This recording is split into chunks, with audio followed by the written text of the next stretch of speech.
아는 게 병이다. 식자우환. 아는 것이 힘이다.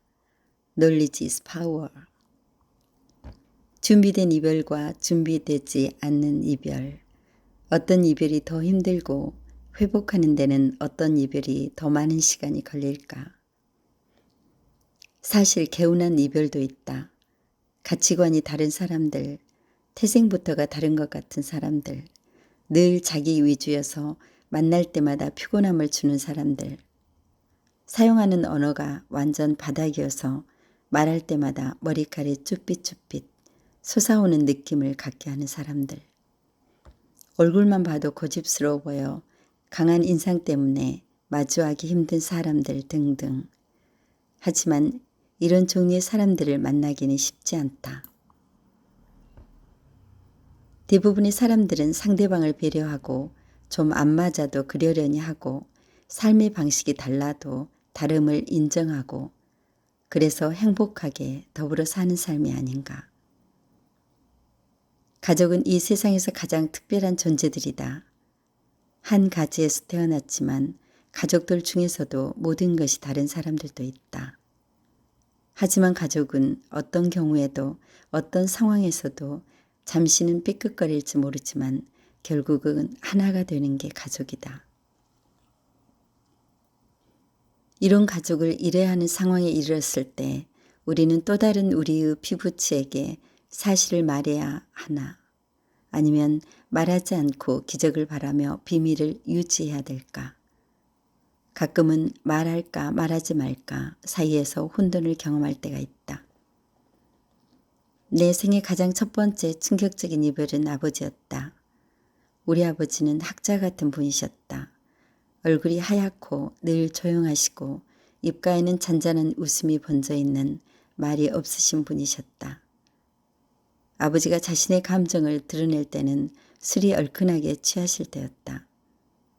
밤늦게 술에 취해 들어오시는 날에는 자고 있는 우리의 뺨에 얼굴을 비벼대시며 자고 있구나 하시곤 자신도 금방 골아 떨어지셨다. 어릴 적 기억으로 볼에서 느껴지는 아버지의 까칠까칠한 수염의 느낌이 싫지만은 않았던 것 같다. 그건 아버지의 유일한 사랑 표현이었기 때문이다. 늘 든든한 우리 아버지, 우리가 세상을 다할 때까지 우리 곁에 머물러 주실 것 같은 우리 아버지. 아버지가 몹쓸병에 걸리셨다. 당시 어린 우리들에게 어머니는 아버지의 병을 숨기셨다. 아버지는 말라가는 몸을 점점 움직이기 힘들어 하시면서 우리를 힘없이 바라보셨다. 우린 이상하다는 생각을 했고 어머니는 어쩔 수 없이 아버지의 병을 우리에게 알리셨다. 그때 충격은 말로 다 형언할 수 없다. 기한이 정해진 삶, 저기가 끝이다 하고 걷는 것과 이 검은 터널을 지나면 빛이 있을 거라 믿고 걷는 것과 준비하는 것과 준비되지 않음 사이에서 우린 어떤 선택을 해야 할까?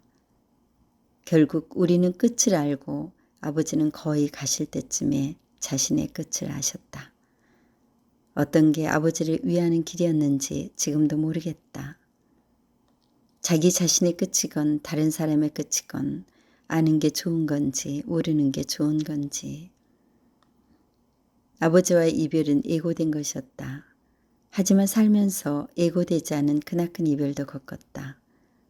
지금 생각하면 말할까 말하지 말까의 고민의 결과는 같은 게 아닐까 하는 것이다. 인생 총량의 법칙.